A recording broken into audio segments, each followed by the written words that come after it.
Aquí hay una cuestión que nos impide, pues, lanzar las campanas al vuelo, mi querido Sósimo. Estados Unidos tiene, pues, intereses muy grandes en este sector. No podemos olvidar de ninguna manera el papel de los grandes corporativos transnacionales. Pienso, por ejemplo, en Bayer, Monsanto, pienso en Syngenta, que, pues lo leímos en Contralínea, pues están detrás de la controversia que interpuso el gobierno de Estados Unidos en el marco del Tratado de Libre Comercio del TEMEC para frenar el decreto que prohibía maíz transgénico en México. Es decir, enemigos muy poderosos de la sociedad mexicana, del mundo, diría yo, que no se van a dejar tan fácilmente doblegar por el gobierno mexicano.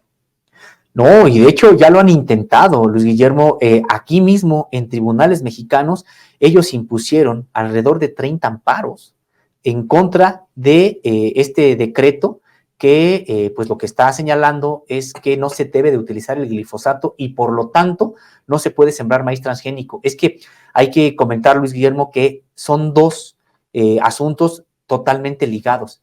El maíz transgénico requiere de glifosato en su propio proceso de producción, es decir, este producto conocido entre los campesinos popularmente como mata todo, porque eso es lo que hace, mata todo tipo de hierba con excepción de un tipo de maíz, y ese tipo de maíz es transgénico. Claro. Entonces, precisamente si tú vas a utilizar glifosato es porque estás sembrando ese tipo de maíz transgénico. Claro. Por eso van concatenados. Entonces, en ese sentido, Luis Guillermo, sí, hay que recordar que pues pegaron el grito en el cielo.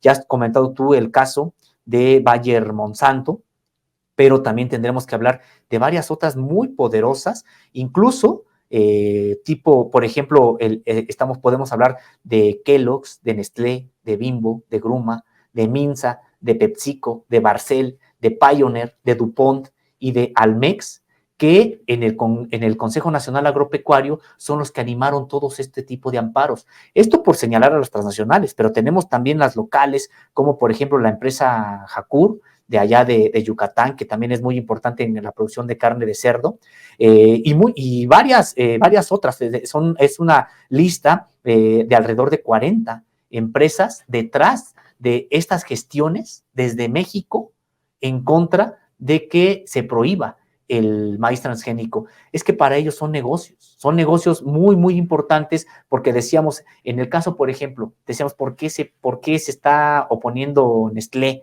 ¿Por qué se está oponiendo Kellogg's? No solamente es el asunto del maíz, sino los negocios que tienen con la propia producción de otro tipo de agropecuarios, pero que están ligados al maíz. De manera clara, el sector de la producción de carne. Hay que recordar que precisamente mucha de el maíz transgénico pues se utiliza como forraje para para esta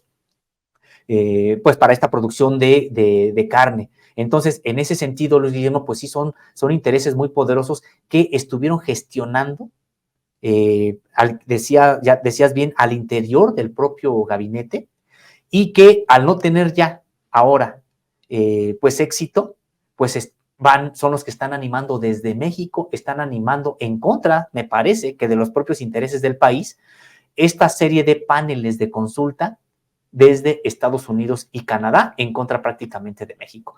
Entonces, por eso es importante señalar la relevancia de la soberanía alimentaria, porque no se trata solamente de que a la gente no le dé cáncer, de que no genere las condiciones para tener después cáncer por andar consumiendo productos que tienen glifosato, que se ha detectado hasta en la leche materna.